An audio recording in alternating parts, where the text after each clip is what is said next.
Welcome to Blizzard Fire. We hope this video helps fire up your solution. You begin by creating a dedicated suction point through the slab or sump.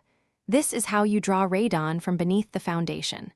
Once you have test results and a cleared area, cut or open a 3-4-inch hole into the subslab aggregate or sump. Make sure to remove loose debris and expose soil. Seal visible large cracks temporarily with epoxy so the fan focuses on subslab airflow. You are establishing a low-pressure zone that the fan will pull through a sealed collection pipe. Next, you connect the suction point to the discharge stack using rigid PVC and airtight fittings. This channel transports radon away. Start by gluing the pipe segments, installing a reduction fitting if needed, and routing the pipe up through conditioned space, making sure to label it.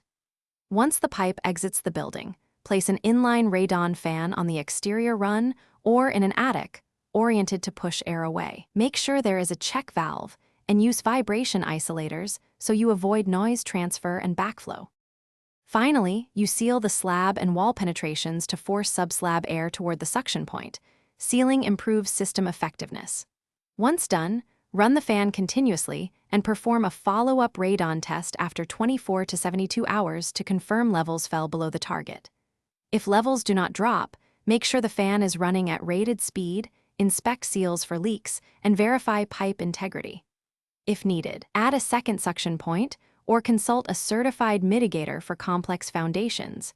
This resolves most stubborn cases. Thanks for watching. If you found this helpful, don't forget to like and subscribe.